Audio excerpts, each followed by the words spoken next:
Dear students, welcome back. आपका 2020 का जो स्क्रीनिंग टेस्ट का जो पेपर होता है सिंध पब्लिक सर्विस कमीशन, उसमें जो मैथ सेक्शन का दूसरा क्वेश्चन था वो एज प्रॉब्लम का रेलेवेंट था। तो आइए इस क्वेश्चन को देखते हैं। इस क्वेश्चन के अंदर ये कहा जा रहा है कि असलम की प्रेजेंट एज क्या है, जबकि अगर 20 साल बाद अगर हम देखें after 20 years his age will be 10 times, तो उसकी एज 10 गुना हो जाएगी। किसका 10 गुना हो जाएगी? As his age 10 years back, जितनी उसके 10 साल पहले थी। यानी कि हम लोगों ने उसके प्रेजेंट एज फाइंड आउट करनी है। प्रेजेंट एज में अगर मैं 20 साल ऐड करता हूं तो वो 10 गुना हो जाएगी। किसका 10 गुना? अगर मैं प्रेजेंट एज में से 10 साल माइनस करता हूं तो इसकी इक्वेशन बड़ी सिंपल सी इक्वेशन बनती है। पहले इक्वेशन को देख लेते हैं। देखें, फॉर एग्जांपल मैं सपोज कर लेता हूं कि लेट इस age is x, present age उसकी एक्स है। Present age is equal to x है। अब उसने कहा कि अगर उसमें 20 ईयर्स में ऐड करूं आफ्टर 20 ईयर, 20 साल के बाद, यानी कि इसके अंदर अगर 20 ईयर्स में ऐड करता हूं तो क्या होगा? ही विल बी 10 टाइम्स, वो 10 गुना हो जाएगा, इज इक्वल टू 10 टाइम्स। किसका 10 गुना?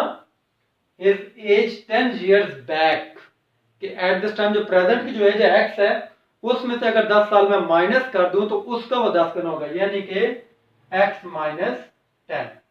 ये देखिए, इसकी एक सिंपल सी इसकी एक इक्वेशन बनती है। उसके बाद इंशाल्लाह मैं आप लोगों को इसका शॉर्टकट वे भी इसका बताऊंगा। शॉर्टकट वे के अंदर हम लोग उसके ऑप्शंस को चेक कर लेते हैं। अब इसकी इक्वेशन को सॉल्व करते हैं। x plus 20 equals to that will be 10x minus 100। अब आप x वाली वैल्यू इकट्ठी कर लें, इंटीजर्स को अलग कर दें। ये इसको x को उधर लीजिए, 100 को उधर ले आए। 100 इधर माइनस है जाकर प्लस हो गया, ये प्लस का 20 इक्वल्स टू इस x को उधर ले जाए, उधर जाकर माइनस हो जाएगा 10x माइनस x, ये हो जाएगा 120 इज इक्वल टू 9x। तो ये इसको आप लिखेंगे 9x is equal to 120, x is equal to 120 upon 9। आप 120 ओवर 9 को अगर आप डिवाइड करेंगे तो ये आ जाएगा 9 1 9, ये आ जाएगा 30, 9 3 27, 3 बच गया, पॉइंट लगाएं 0, फिर 9 3 27, इस तरह ये चलता जाएगा 9 3 27। तो ये आपका क्या आंसर आएगा? 13.3 ईयर्स, ये आपका राइट आंसर आ जाएगा। आई होप आपको इस इक्वेशन मेथड की समझ आई होगी। अब हम इसको जरा चेक कर लेते हैं कि इसका शॉर्टकट मेथड क्या होता है, जिसके अंदर आप लोग सिंपल आप लोग ऑप्शंस को चेक करते हैं। ऑप्शंस को चेक करने वाला तरीका मैं हमेशा स्टूडेंट्स को मैं बताते रहता हूँ, खास तौर पे एज प्रॉब्लम्स के अंदर, क्योंकि इससे आपको काफी टाइम ज्यादा बच जाता है। अभी हम लोग उसको चेक करते हैं। देखें, जो इसका शॉर्टकट मेथड है उसके अंदर जैसे आपको मैंने बताया, हम लोग ऑप्शंस को चेक करेंगे। पहले ए ऑप्शन हम लोग चेक करते हैं 6.2 ईयर्स। वो कहता है कि अगर 20 साल अगर उसमें मैं ऐड करूं, अगर प्रेजेंट 6.2 है, इसके अंदर 20 साल ऐड करें, ये बन जाएगा 26.2 ईयर्स। ठीक है, तो वो कहता है कि ही विल बी 10 टाइम्स, वो 10 गुना हो जाएगा। ये अब जो 26.2 ईयर्स बनी है, ये 10 गुना हो गई है। किसका 10 गुना? 10 ईयर्स बैक, जो 10 साल पहले इसकी एज थी। ये प्रेजेंट है, इसमें से 10 साल आप माइनस करें, 6.2 में से 10 साल माइनस करेंगे, ये तो माइनस में वैल्यू चली गई है। दैट मींस ये तो आंसर मेरा हो ही नहीं सकता, माइनस 4.2 ईयर्स ये तो हो ही नहीं सकता। ये मेरी ऑप्शन मेरे यहीं पे रॉन्ग हो गई। अब मैं अगर 7.7 को अगर चेक करूं, 7.7 में से अगर मैं 10 ईयर बैक लेके जाऊं ना, 10 साल अगर मैं माइनस करूं, वो भी मेरा माइनस में आंसर चला जाएगा।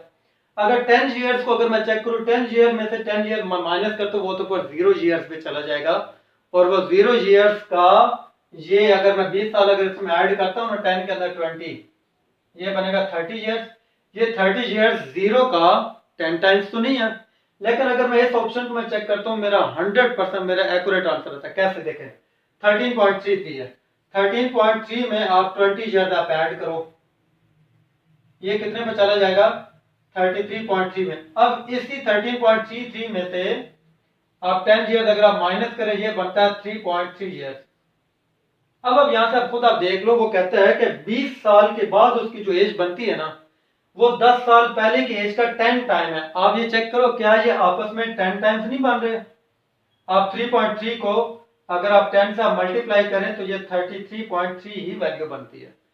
तो इसका मतलब ये है कि अगर आपको इक्वेशन बनाना नहीं भी आ रही, आप लोग ऑप्शन से भी इसका आंसर को चेक कर सकते हैं। और मैं हमेशा अपने वीडियोस के अंदर स्टूडेंट्स को शॉर्टकट वेज लाजमी बताते रहता हूं, क्योंकि ये जो वन पेपर होते हैं, जैसे स्क्रीनिंग टेस्ट हो गया, जैसे आपके एफपीएससी के जो पेपर आते हैं फेडरल पब्लिक के, जैसे आपका गैट जनरल का टेस्ट होता है, उसके अंदर आप लोगों को जब तक शॉर्ट टेक्निक्स का ना पता हो आप लोग टाइम को मैनेज नहीं कर पाते।